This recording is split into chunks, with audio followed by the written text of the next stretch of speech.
Welcome to Wealth and Means, advice dressed up like hard work. Thank you to our members in Austria, Brazil, France, Israel, Iraq, Japan, Panama, Singapore, the USA, Vietnam, the Virgin Islands, and the West Bank. It's episode 42. Let's get into it. This week is about the parts of a system you don't normally look at. We open with the quieter stories the news cycle skipped. A satellite that found a hummingbird in Antarctic ice, a chip that can slow down light, and a wave of infrastructure quietly becoming programmable, from payment rails to power grids. Then we wake up ready for a genuinely loaded week ahead, where a Fed decision and the biggest earnings on the calendar land on the very same afternoon. After that, we get practical. The knowledge bomb is about the least glamorous corner of personal finance, insurance, and why the thing protecting your future is usually the thing you're most tempted to skip. Humor Me stays in that same territory because America has developed a truly sophisticated theory of risk that somehow protects the phone and forgets the paycheck. The greater debate puts two thinkers on stage to argue about whether the phone is just the latest moral panic or an engineered environment children were never meant to inhabit alone. And Let's Invent Again takes us to a German airfield in 1939 where a 27-year-old physicist decided to stop improving the propeller. One thread holds all of it together. The systems that actually run your life are rarely the ones you're looking at. Let's go. Each week, we explore ideas that help you pause, reflect, and think more deeply about the opportunities all around you.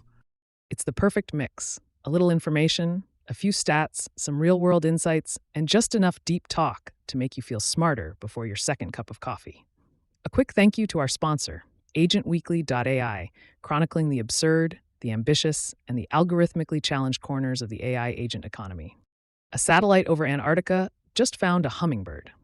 Not an actual hummingbird, which would raise several more urgent questions, but a huge ice and rock formation that looks like one when seen through radar. NASA's Jet Propulsion Laboratory says the joint NASA-ISRO-NISAR mission captured a mountain pushing up through East Antarctic ice, with the surrounding glacier flow creating the wings, tail, and feather pattern. The useful part isn't the shape.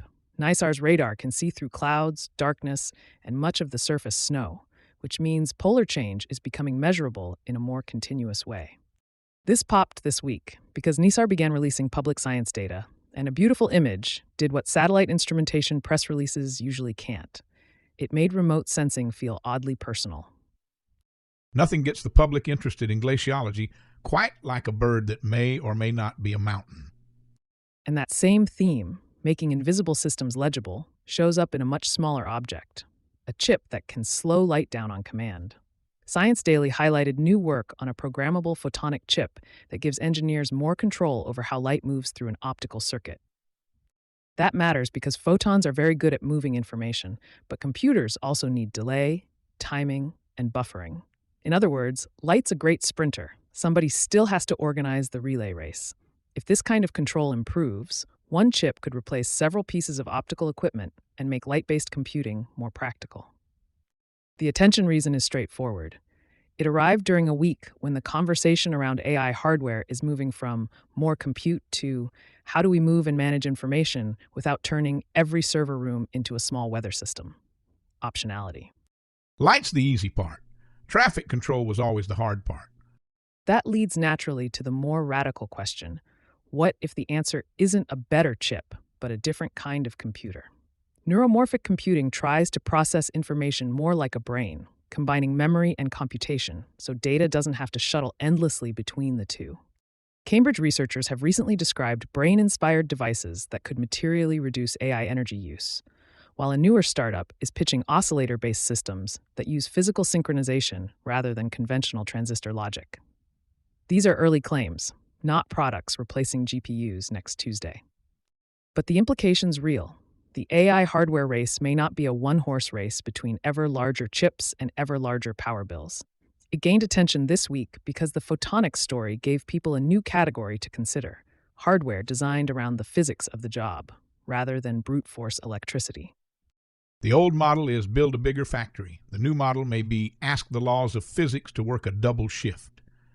If computing gets cheaper and more specialized, education may be one of the first places the change becomes visible. Y Combinator's current startup requests make a blunt point. One-on-one tutoring has historically been reserved for people who could afford it, and AI could bring something closer to adaptive instruction to many more students. The key fact is that these tools aren't just chat windows answering homework questions. The better versions are trying to diagnose what a learner missed, adjust the next lesson, and change pace before the learner quietly falls behind. Why it matters is personal economics. A credible tutor could lower the cost of remediation, test preparation, and career retraining. It surfaced this week because the conversation is shifting from can AI explain algebra to can it build a durable learning loop without replacing the teacher with a subscription screen. The demo that impresses isn't the one that answers the question. It's the one that notices you didn't understand the last one. From personalized education to personalized medicine, Freenome has completed its merger with Perceptive Capital Solutions and begun trading as FRNM on NASDAQ. The company's pitch is blood-based, multi-cancer detection using AI and multi-omics, essentially trying to find cancer signals through patterns in biology before symptoms force the issue. NASDAQ confirmed the business combination became effective on July 20th. The important wrinkle is that early detection isn't automatically the same thing as better outcomes. Freenome's recent colorectal screening data were mixed, and the company's entering a field where accuracy, follow-up procedures, reimbursement, and patient behavior all matter as much as the algorithm. That's why the listing matters. Public markets are now being asked to price not just a test, but an entire economic model for catching disease earlier. Which is a reminder that AI found a signal, and the healthcare system knows what to do with it, are two very different milestones. Now, from blood tests to bank rails, the Genius Act has moved stablecoins from a crypto subculture argument into a regulatory implementation project. Treasury's proposed rules focus on the practical plumbing. Permitted issuers are treated as financial institutions for anti-money laundering purposes, while the law requires one-to-one reserve backing in liquid assets and regular disclosure. The hook is that the exciting use case may be the least cinematic one. A business paying overseas suppliers, moving payroll, or settling treasury transfers without wading through the ordinary chain of banks and cutoff times. The reason this is gaining attention now is that regulation is turning a theoretical category into something compliance teams, banks, and software companies have to operationalize. The story's no longer will stablecoins exist, it's who's trusted to run them. The moment something gets a rule book, it stops being a rebellion and starts being an industry. That question, who runs the rails, has become a European political economy story too. Europe's payment sovereignty push is aimed at reducing dependence on Visa and MasterCard, with domestic networks, the European Payments Initiative, and the digital euro debate all part of the picture. Reuters has reported that European central bank officials see geopolitical risk as a stronger case for payment autonomy. The practical concern isn't that Europeans suddenly dislike tapping a card at a cafe. It's that cross-border payments, card data, and critical network access sit heavily inside systems controlled outside Europe. This popped again this week because payment sovereignty is starting to sound less like bureaucratic vocabulary and more like the same strategic dependence debate Europe's already had over energy, cloud computing, and semiconductors. Every country eventually discovers that a payment network isn't merely a payment network. It's a foreign policy argument with a checkout button. And when money rails become political, communication rails rarely stay neutral for long. Searches around WhatsApp web proxies are a small but revealing signal. WhatsApp itself provides instructions for setting up a proxy connection, designed to help users reconnect if direct access to the service is blocked or disrupted. The technical detail is simple. A proxy becomes an alternate path to the messaging service. The larger implication isn't. Demand for these workarounds can reveal where ordinary communication is running into censorship, shutdowns, or unreliable infrastructure. It surfaced this week because the term began appearing as a rising search query, not because proxy setup is exciting, but because people usually search for it when their normal connection has stopped being dependable. You can tell where the internet is breaking by watching what people suddenly have to look up. The next infrastructure problem isn't a message failing to send. It's a power system receiving a bad instruction. Smart grids increasingly connect distributed solar, batteries, electric vehicles, sensors, and automated controls. That makes electricity more flexible, but it also creates more places where false data, delayed commands, or compromised devices can interfere with the physical system. Recent research and industry work have focused on anomaly detection and resilient control in microgrids, smaller power networks that can be especially exposed because they depend on digital communication to balance supply and demand. Why this matters is that cyber risk becomes physical much faster in a grid than in a spreadsheet. This week's attention came from renewed debate around AI-enabled infrastructure. As automation reaches the edge, security can't remain an afterthought, added after the smart meter's already on the wall. A hacked spreadsheet ruins your afternoon. A hacked substation ruins your neighborhood. Data also decides what gets missed in sports, and one quiet preseason signal is LSU receiver Eugene "Tree" Wilson III. The former Florida standout transferred to Baton Rouge after 2 injury-shortened seasons, but LSU's official roster notes that he still arrives with 107 career catches, more than 1,000 yards, and 10 touchdowns, and a freshman All-America season already on the resume. The story is not that a transfer exists. College football has plenty of those. It is that the portal increasingly functions like a market for players whose value is obscured by injury, poor fit, or unstable quarterback play. A healthy Wilson in a new offensive system could be a better bet than the headline-grabbing recruit whose numbers came in perfect conditions. It is getting attention now because preseason receiver rankings are starting to sort proven production from pure projection. The portal used to be a backup plan. Now it is football's version of buying a very talented asset after an ugly quarter. That same logic, an established asset finding a second life in a new system, shows up in gaming. Baldur's Gate 3 is still generating attention well after its conventional release cycle because its hard mode community keeps creating new reasons to return. The appetite is for increasingly elaborate challenge runs and mods that make a finished game punishingly difficult again. Players are effectively manufacturing a second life for a single-player title. Larian has supported modding and community content, and the result is an ecosystem of streamers, guides, custom scenarios, and stories about losing 60-hour runs to one bad decision. Commercially, that matters. Games no longer have only a launch window and a sequel window. A highly engaged community can keep generating attention, content, and value between them. It surfaced this week because another honor mode catastrophe went viral. Proof that failure is still one of the internet's most renewable resources. Nothing keeps a game alive like the public, permanent record of somebody losing it. Speaking of voluntary hardship, there's growing attention around social jet lag, the difference between the sleep schedule people keep during the work week and the one they keep on weekends. The key point isn't that sleeping in is illegal. It's that a 2 or 3 hour shift can act like a small weekly time zone change, leaving people tired on Monday even when the total number of sleep hours looks respectable. Research has associated larger social jet lag gaps with worse metabolic and cardiovascular markers, although association isn't destiny. This has popped because productivity culture spent years worshiping hacks, supplements, and elaborate morning rituals, while a more boring answer keeps returning: regularity. The sleep story's less optimize yourself and more stop making every Sunday night an international flight. A devastating development for anyone whose wellness plan begins with "I'll fix it Monday." And finally, the consumer version of the same instinct: routine, ritual, and a product that looks good on camera. Barrier repair skincare and so-called milk mists are gaining traction across short-form beauty feeds. The formulations turn creams and soothing ingredients into lightweight sprays, while the broader milky texture trend has expanded even into sunscreen. Cosmetics Business, citing Spate data, reported that milk sunscreen was among the fastest-growing sun care trends this year. The commercial logic's familiar. A visible routine creates an easy demonstration, an easy recommendation, and an easy bundle of adjacent products. The reason it caught fire this week is that creators have begun treating texture itself as the feature. Less a claim about miracle biology, more a sensory format that travels well through a phone screen. When the product photographs well, the ingredient list becomes a supporting actor. That's the pattern underneath this week's quieter stories. Critical systems are becoming more programmable, whether they're satellites, chips, classrooms, payment networks, or power grids. At the same time, communities are becoming more participatory. Fans rebuild sports broadcasts, gamers rebuild finished games, and consumers turn routines into media.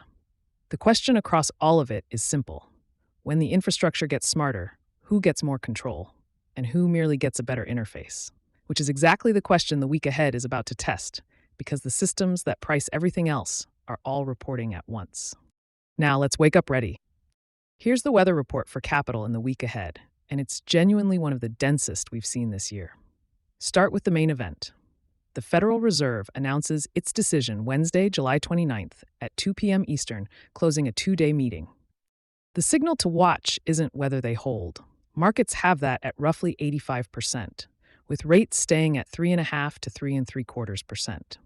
The signal is the language on which risk they now fear more, inflation or the labor market, because this is a non-projection meeting, so there's no dot plot to hide behind. The whole message lives in the statement's wording. No new forecast means every adjective in that statement does the work of a chart. And here's what makes the 29th unusual. The Fed isn't the only thing landing that afternoon. Microsoft and Meta both report earnings the same day. The signal there isn't the headline number. It's whether their capital spending guidance is framed as growth or as discipline. The market's already priced these two near record highs, so the tell is margins. If CapEx keeps climbing while return on that spend stays vague, watch the AI-adjacent supply chain reprice first, because those suppliers carry the leverage to any hint that the hyperscalers are slowing the checkbook. Two of the largest companies on Earth reporting hours after the Fed speaks. That's not a calendar. That's a stress test.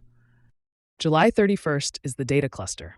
The advance reading of second quarter GDP and the June PCE inflation number both hit the same morning. The signal in PCE is the core month-over-month figure against a roughly 2 to 3/10 expectation. The signal in GDP is composition, whether growth came from the consumer or from inventories, because one's durable and one isn't. What's priced is a soft landing story that still assumes rate cuts arrive by the fall. So if core PCE runs hot, watch September cut odds get marked down fast. The dollar firms, gold softens, and long-duration treasuries take the hit. Two numbers, one morning, and the entire cut narrative hanging on a decimal. Then Apple and Amazon report Thursday evening, and the signals are specific to each. For Apple, it's services growth and any China demand commentary. Soft China guidance flows straight to the supplier base. For Amazon, it's the AWS growth rate, because that's the multiple, not retail. What's priced is continued cloud reacceleration. If AWS decelerates instead, the cloud complex compresses on the read-through, not just Amazon. Retail pays the bills. The cloud sets the valuation. Everyone knows which line they're actually watching. Now cross the oceans, because two central banks matter here. The Bank of England decides Thursday, and the Bank of Japan decides Friday. The one to watch is the BOJ. A hold on rate change is expected, but the signal is any hawkish hint about the path of rates, because that moves the yen, and a stronger yen is the fuse on the global carry trade. What's priced is a patient BOJ. If they surprise even in tone, watch for a carry unwind that pressures risk assets everywhere, not just in Tokyo. The yen is quiet, right up until it's the only thing anyone's talking about. And one capital market story building underneath all of it. Anthropic has begun scheduling investor meetings ahead of a NASDAQ listing targeted for the fall, at a valuation reported near $965 billion, with some forecasts floating above $1 trillion at pricing. The strategic angle is distribution, who actually gets allocation, retail versus institutional, and which secondary holders get liquidity. The theme is explicit. This is the offering that reopens the mega-cap IPO window, and it isn't alone. C-Square priced $1 billion deal on July 15th, and the calendar ran multiple pricings a day last week. The second-order ripple. If Anthropic prices strong, it pulls forward every other AI listing waiting in the wings, and index inclusion mechanics become their own trade. A near $1 trillion debut doesn't just test one company. It tests whether the window's open for everyone behind it. My personal watch for is the collision on Wednesday the 29th.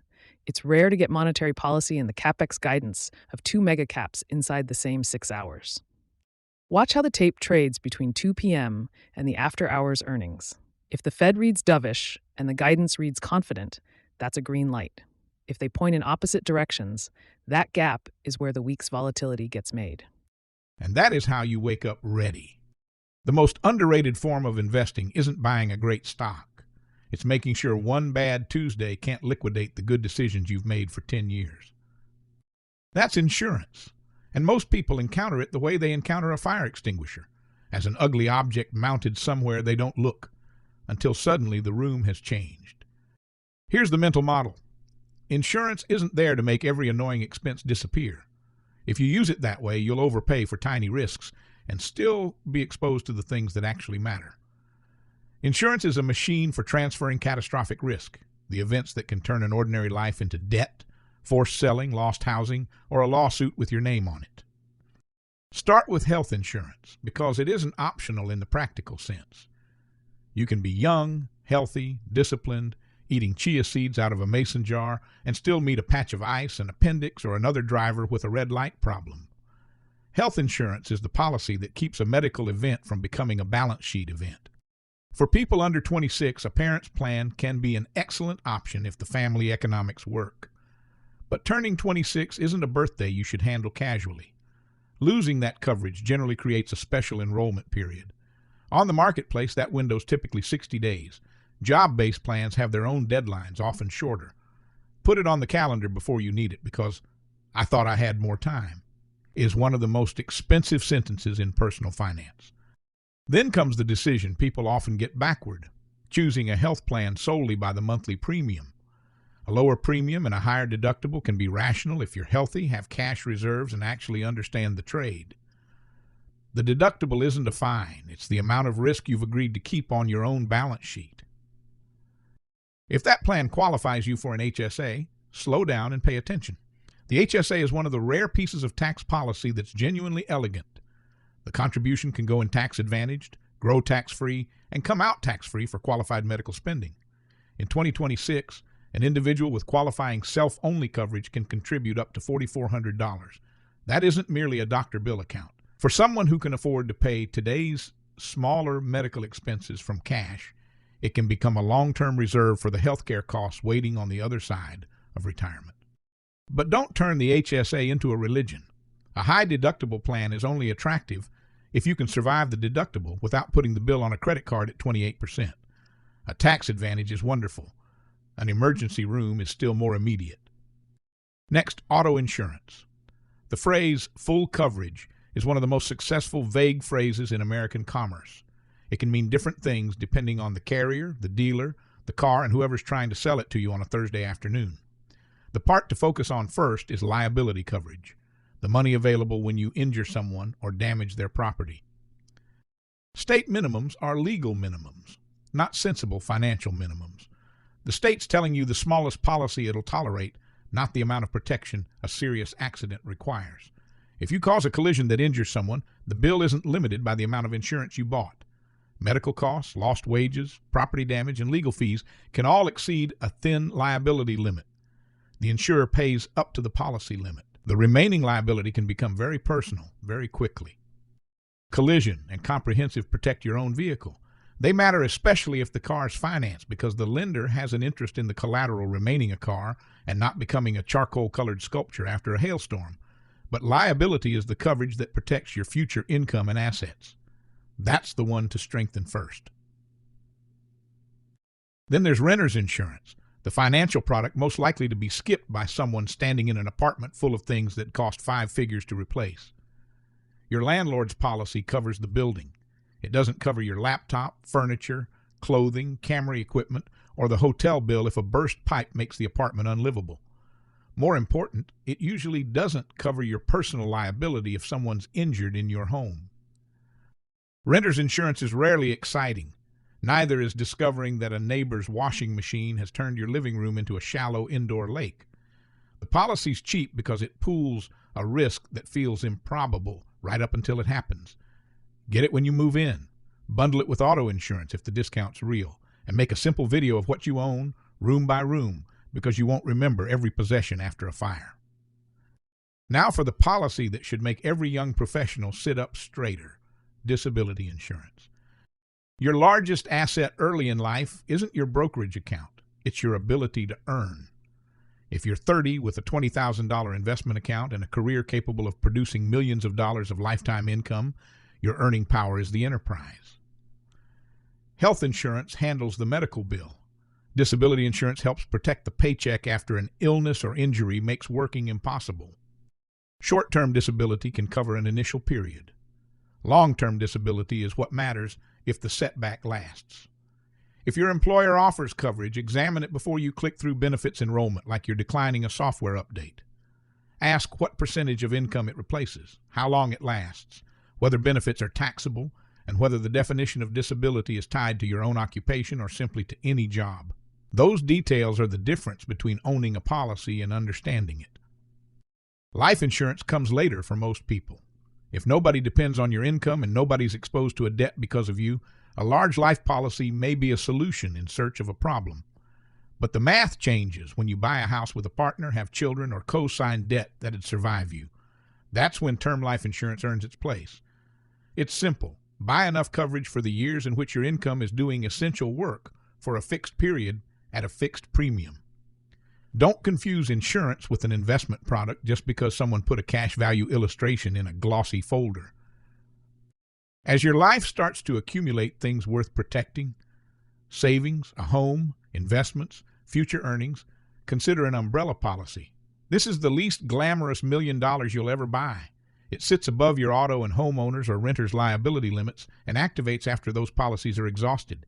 Think of it as the roof over your other insurance. You hope it does nothing. That's exactly the point. So here are the 3 rules. First, insure catastrophes, not inconveniences. Keep deductibles high enough to lower premiums when you have the cash to handle them. Don't buy expensive protection against every $200 annoyance while leaving a 6-figure liability hole in your life. Second, insure the thing that creates everything else, your earning power. A young person without a disability plan can be more exposed than a retiree with a modest portfolio because the young person's future income is still the main asset. Third, treat life changes as insurance events. New job, new apartment, new car, marriage, divorce, child, house, meaningful raise. Each one changes the map. Your insurance should be audited at least once a year, preferably around your birthday, when you're forced to confront both your age and your paperwork. We spend a lot of time discussing how to build wealth. But durable wealth isn't just what you accumulate, it's what you prevent from being erased. Insurance will never give you the dopamine hit of a stock chart going up and to the right. It gives you something better, the ability to keep playing when life decides to make the game expensive. And that's the knowledge bomb. Humor me. America has developed a remarkably sophisticated theory of risk. We'll insure a phone against a cracked corner, a suitcase against a delayed flight, and a refrigerator against whatever emotional event causes the ice maker to begin producing modern sculpture. But ask whether our auto liability limits could survive one bad left turn, and suddenly, we're all rugged individualists. Insurance has become a kind of a la carte anxiety menu. For $11.99 a month, someone will protect your earbuds. For another $8, they'll protect your package from porch pirates. And somewhere in the fine print, a person who owns a $70,000 pickup truck is driving around with the legal minimum liability coverage, which is basically the financial equivalent of bringing a salad fork to a house fire. The phrase that gets me is full coverage. Nobody knows what it means, but everybody says it with the confidence of a man who's just purchased a very good boat. Oh, I've got full coverage. Great. Full coverage of what? The car? The other person? Your future wages? The 5 years of legal correspondence that begin when a rear bumper becomes a civil proceeding? We don't know. We simply know that the dealership said it while handing us keys and a monthly payment that resembles a hostage negotiation. And that's the strange thing. We tend to insure what we can see and underinsure what actually makes the rest of life possible. Your phone can be replaced by Thursday. Your ability to earn a living is a longer lead time item. Yet we'll spend an hour comparing screen protector deductibles and then click through disability coverage at open enrollment, like we're declining a software update. The whole system encourages it. Tiny insurance products are easy to sell because they come with a clear villain. Gravity, coffee, a toddler, a purse without a zipper. Catastrophic risks are less cinematic. Nobody wants to picture the accident, the flood, the lawsuit, or the illness. So we buy protection for the object we're holding and optimism for everything else. The adult version of financial sophistication isn't insuring every $200 inconvenience. It's knowing which losses would force you to sell assets, borrow at ugly rates, or rebuild your life from a claims portal. Keep enough deductible to make premiums rational. Strengthen the liability limits, protect the paycheck, and maybe, just maybe, let the cracked phone screen become what it was always meant to be, a personality trait. Because wealth isn't only what you accumulate, it's what one bad Tuesday can't take from you. There are debates that stop your scroll and there are debates that clear the dinner table. Tonight's question is the sort that clears dinner tables, not because anybody has a clean answer, but because everyone has already formed one while pretending they haven't.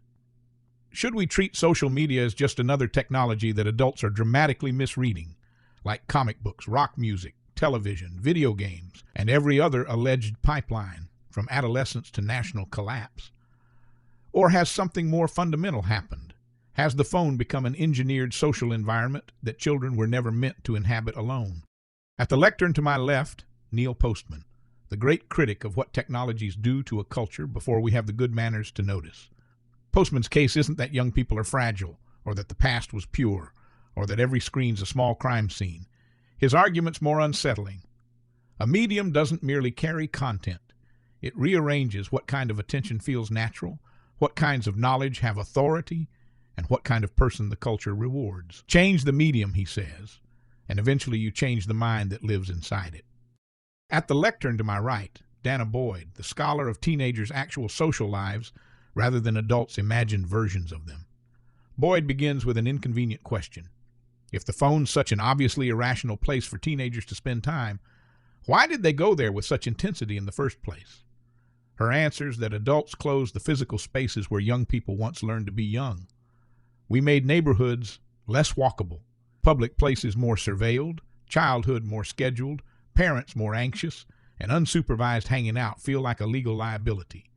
Then we looked at teenagers gathering online and called them addicted to the only public square we left open. Postman begins.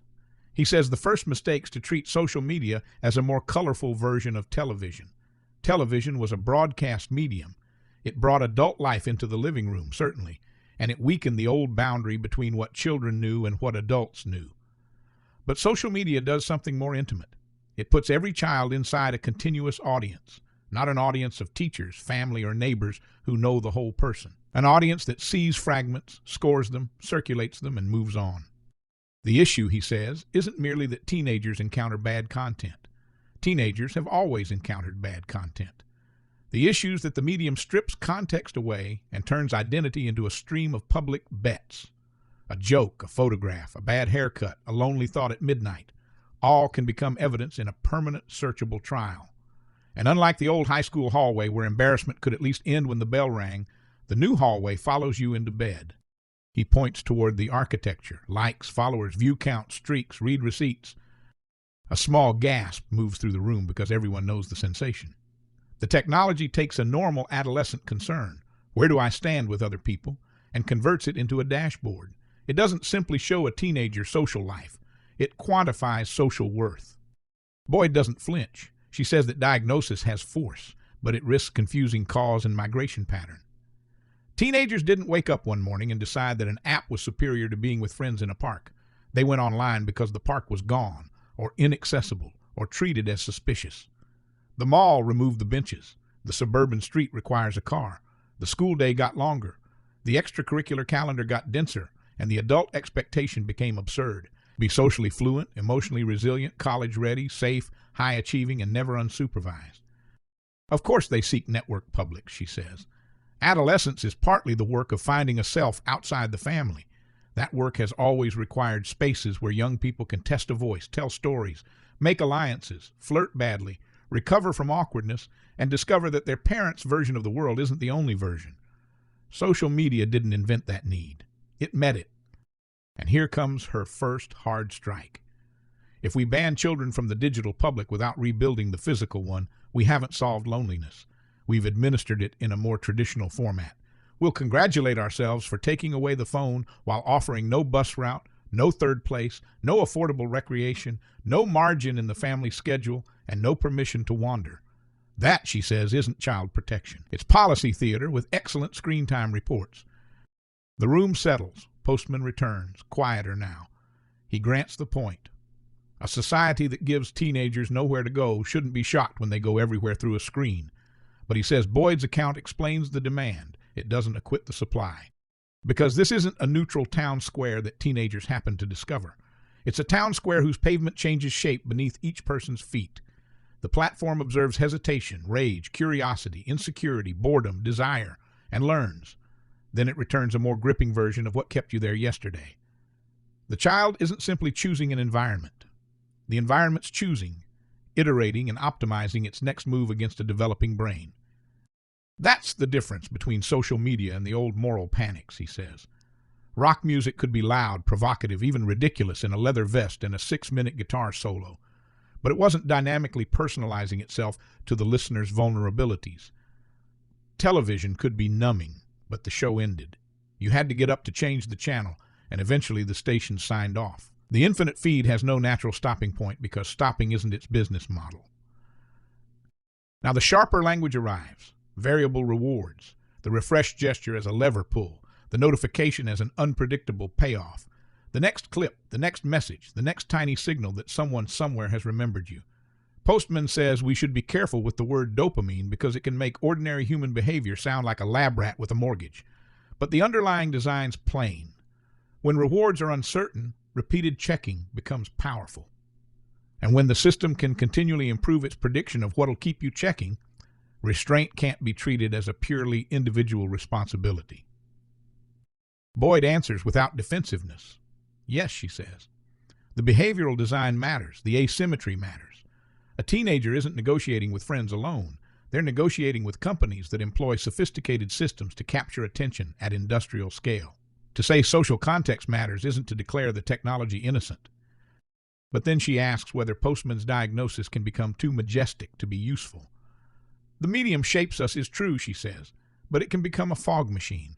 It lets schools, parents, cities, lawmakers, and platform companies all point upward at technology as though it were weather.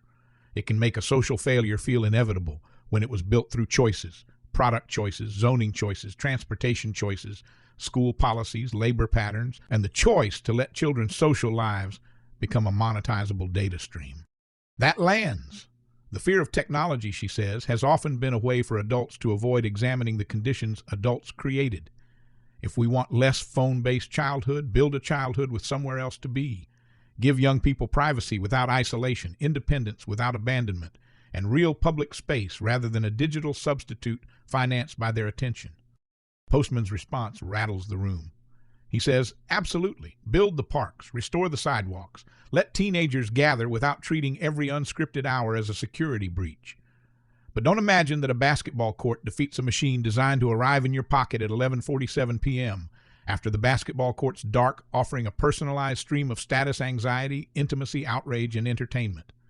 The physical world must be rebuilt, yes. Yet, the architecture must also be constrained. This is where the debate turns from diagnosis to duty. Postman argues for friction, age-appropriate design, limits on autoplay and endless scroll, real privacy protections, a prohibition on treating children's attention as raw material. He isn't asking for censorship of every ugly idea. Content rules alone are too often a game of whack-a-mole. He's asking whether society will permit a child's social world to be governed by a scoreboard and a casino mechanic. Boyd agrees more than some listeners expected. She acknowledges that platforms can't be treated as innocent pipes and that parents can't individually out-discipline systems designed by teams of behavioral scientists and growth engineers. But she gives her own warning.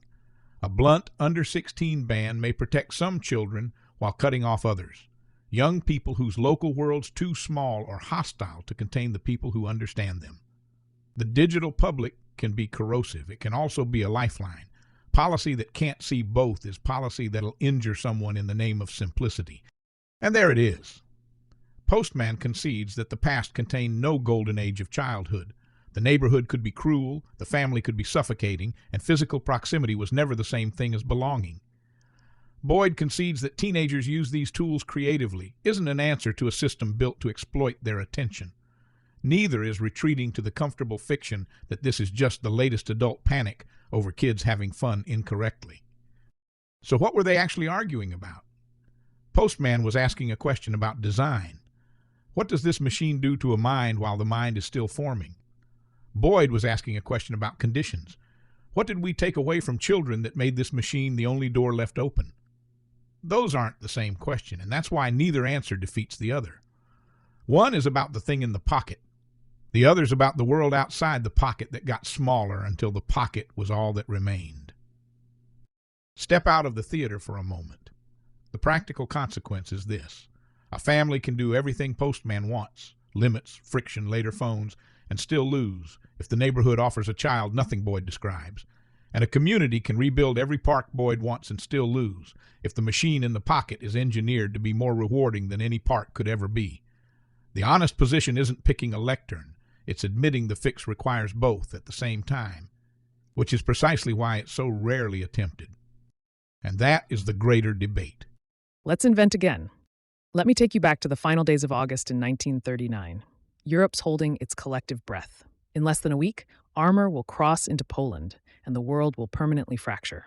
But on a quiet airfield in northern Germany, a 27-year-old physicist is about to alter the trajectory of human history, and he's doing it not with a weapon, but with a piece of propulsion technology that'll eventually stitch a broken world back together.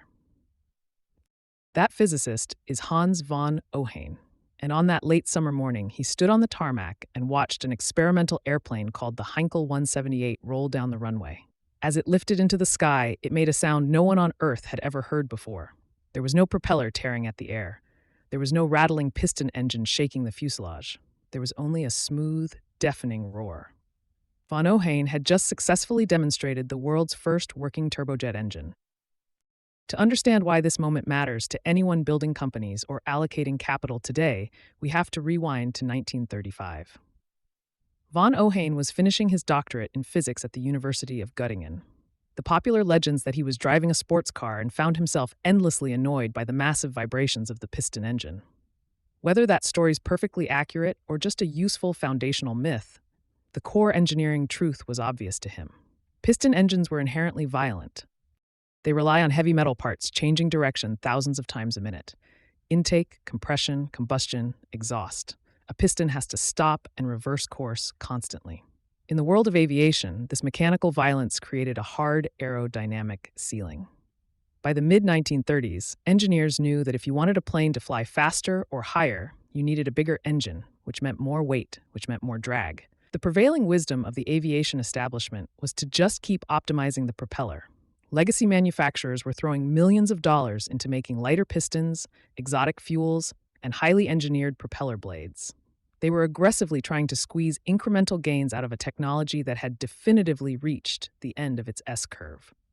Von Ohain realized that optimizing the propeller was a fool's errand. He didn't want to iterate. He wanted to jump to an entirely new paradigm. His mental model was simple but radical. What if, instead of using pistons to drive a propeller to push air backwards, you just push the air backwards directly? What if the process was continuous rather than reciprocating? The turbojet engine he designed operated on a brilliantly elegant principle. It sucked air in through the front, compressed it by forcing it into a smaller space, mixed it with fuel, ignited it, and blasted the exhaust out the back. The beauty of this system was its continuity. There were no pistons vibrating themselves to death. The only major moving part was the central shaft connecting the turbine at the back to the compressor at the front.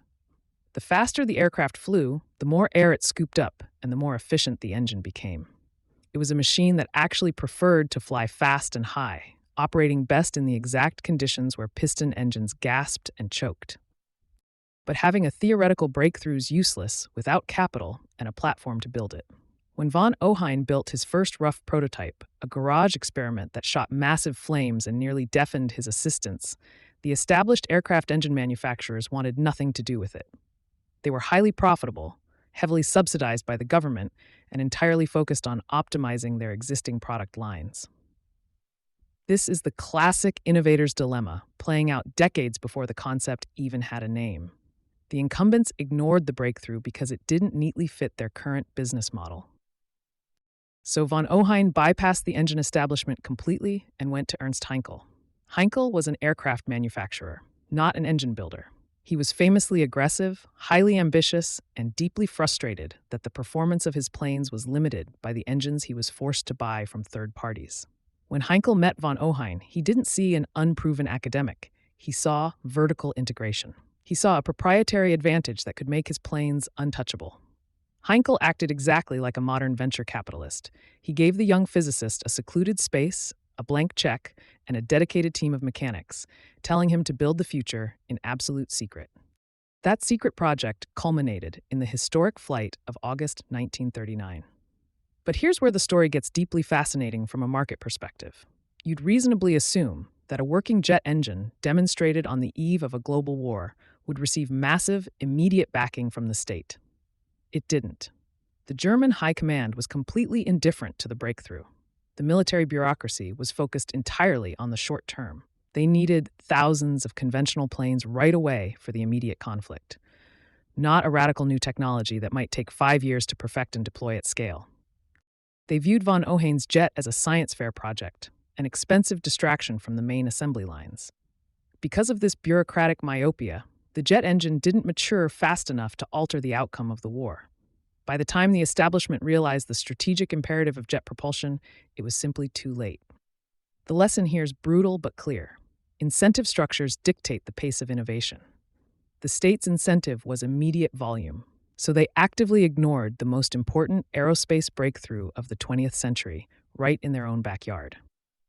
After the war, the gravity of what von Ohain had accomplished finally registered with the rest of the world. In 1947, he was brought to the United States. He spent the rest of his career working for the United States Air Force, eventually becoming the chief scientist of the Aerospace Propulsion Laboratory in Ohio. The technology he pioneered was rapidly commercialized, and its true legacy turned out to be far more profound than military dominance. The turbojet engine became the foundational infrastructure of modern globalization. Before the jet age, international travel was the exclusive domain of the ultra-wealthy, and it took weeks to cross oceans by ship. The jet engine shrank the planet. It collapsed geography. It made the modern, just-in-time supply chain possible. Every time you track an overnight package from Shenzhen to San Francisco, and every time a founder flies across the country for a pivotal board meeting, you're riding the shockwave of von Ohain's refusal to build a better propeller. When we look back at Hans von Ohain, the takeaway isn't just about a clever piece of thermodynamics. It's a masterclass in recognizing when a technological paradigm is fully exhausted. The incumbents in the 1930s were brilliant engineers, but they were trapped by their own deep expertise. They knew everything there was to know about piston engines, which blinded them to the fact that piston engines were no longer the right answer. True builders don't ask how to improve the existing system by 5%. They ask what physical laws or shifting variables allow them to render the existing system entirely obsolete. Von Ohain teaches us that the future rarely comes from the dominant players optimizing their core business.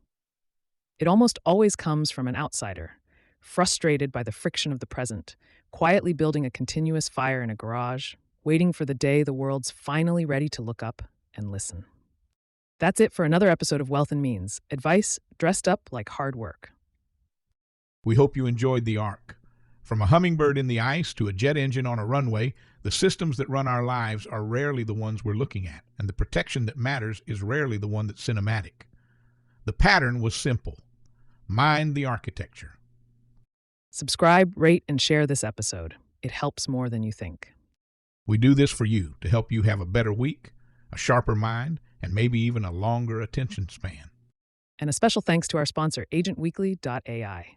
Till next time, stay curious. Stay kind. And keep compounding.